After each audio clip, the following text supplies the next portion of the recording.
যোৱা 13 ফেব্ৰুৱাৰীৰ পৰা অনুষ্ঠিত হোৱা উচ্চতৰ মাধ্যমিক চূড়ান্ত পৰীক্ষাৰ ফলাফলসমূহ আজি ঘোষণা কৰাৰ পিছতে শিৱসাগৰ জিলাত বিদ্যালয় দেখা গৈছে আনন্দ উৎসাহ।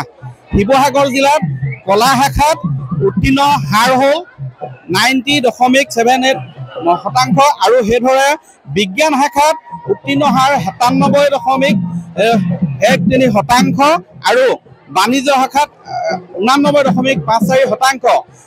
বিশেষকৈ বিজ্ঞান শাখাত অসমৰ ভিতৰত উত্তীৰ্ণ হাৰৰ ক্ষেত্ৰত শিৱসাগৰ জিলা দ্বিতীয় স্থান লাভ কৰিছে আৰু সামগ্ৰিকভাৱে চৰকাৰী আৰু বেচৰকাৰী প্ৰায়বিলাক বিদ্যালয়তে উত্তীৰ্ণ হাৰ যথেষ্ট ভাল আৰু যাৰ বাবে বৰ্তমান এই পৰিৱেশ দেখা গৈছে আনন্দ উৎসাহ। মই দেখুৱাইছো শিৱসাগৰৰ এখন হৈছে এয়া শিৱসাগৰৰ মাজমজিয়াত থকা এখন কনিষ্ঠ মহাবিদ্যালয় শিৱসাগৰ জুনিয়ৰ কলেজ। এই শিক্ষানুষ্ঠানখনতো উত্তীৰ্ণ হাৰ যথেষ্ট ভাল, যাৰ বাবে মই দেখুৱাইছো ইয়াত পৰীক্ষাৰ্থীসকলৰ তথা আন কনিষ্ঠ ছাত্ৰ ছাত্ৰীসকলৰ মাজতো দেখা গৈছে আনন্দ উৎসাহ। এয়া মই দেখুৱাইছো এক উৎসৱমুখৰ পৰিৱেশে বিৰাজ কৰিছে ফলাফল লাভৰ পিছতে। মই সামগ্ৰিক ফলাফলৰ বিষয়ে ইয়াত জানিব বিচাৰিম। বাইদেউ, ফলাফল কেনেকুৱা? আমাৰ বৰ সুন্দৰ ফলাফল হৈছে। আমাৰ হৈছে আপোনাৰ গোটেইখিনি লগ লগাই আমাৰ 615টা ষ্টুডেণ্ট দিছিলে। কমাৰ্চ আৰু আৰ্টছত 100% ৰিজাল্ট হৈছে আৰু খালি ছায়েন্সত এগৰাকীয়ে বেয়া কৰিলে আৰু কেইজন মানে 4জনে আপোনালোকে পৰীক্ষা নিদিলে কিবা গা অসুখ বা বেলেগ অজুহাতত। তাৰপিছত আমাৰ হৈছে কি কয় ছায়েন্সত হৈছে আমাৰ 91% পাইছে হায়েষ্ট মাৰ্কছ।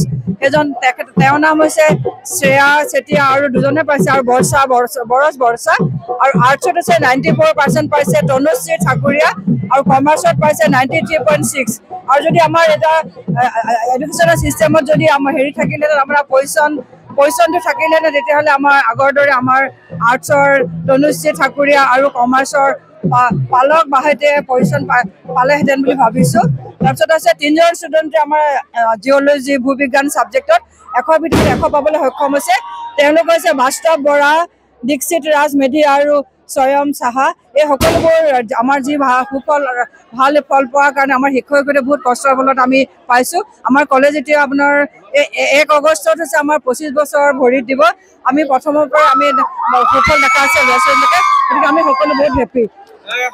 এইখন শিক্ষানুষ্ঠানৰ 3গৰাকীয়ে জিঅ'লজিত 100ৰ ভিতৰত 100 নম্বৰ লাভ কৰিবলৈ সক্ষম হৈছে তথা অসমৰ ভিতৰতে তেওঁলোকে ভাল নম্বৰ লাভ কৰিছে। বাস্তৱ বৰা, দীক্ষিত ৰাজ মেধি আৰু শ্যাম সাহা, এই 3গৰাকী আৰু যাৰ বাবে এই শিক্ষানুষ্ঠানখনত দেখা গৈছে আনন্দ উৎসাহ। মই দেখুৱাইছো যদিও এবাৰ শীৰ্ষ স্থান ৰখা নাই, কিন্তু ফলাফল ভাল হোৱাৰ বাবে এনেধৰণে আনন্দ উৎসাহ প্ৰকাশ কৰিছে। মই দেখুৱাইছো কি ক'বা, আজি তোমালোকৰ দাদাহঁতে বাইদেউহঁতে ভাল ৰিজাল্ট কৰিছে? বহুত ভাল লাগিছে, আমি বহুত হেপী। আজি ইমান ভাল কৰিছে চবে, ধন্যবাদ।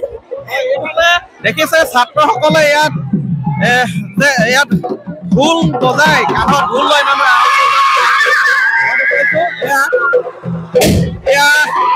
পৰিৱেশ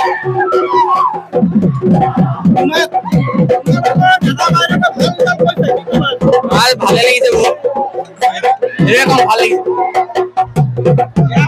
পৰিৱেশ। মই পুনৰ দেখুৱাইছো এই শিৱসাগৰ যি জুনিয়ৰ কলেজ, এই জুনিয়ৰ কলেজৰ পৰিৱেশ। শিৱসাগৰ জিলাত আচলতে পৰীক্ষাৰ ফলাফল এইবাৰো ভাল হৈছে, যাৰ বাবে এনেধৰণে আনন্দ উৎসাহ প্ৰকাশ কৰিছে। অনাগত সময়ত লক্ষণীয় হ'ব বাণিজ্য শাখাত কিছু নিম্নগামী হৈছিলে ফলাফল। সেই বিষয়টো কি ধৰণে আগলৈ আগুৱাই নিব সেয়া অনাগত সময়ত লক্ষণীয় হ'ব। আপুনি বিচৰা বাতৰি পাব কেৱল নিউজ 18 এপত। নিউজ 18 এপ ডাউনলোড কৰিবলৈ স্কেন কৰক এই QR কোড। গুগল প্লে ষ্টৰতো পাব এই নিউজ 18 এপ।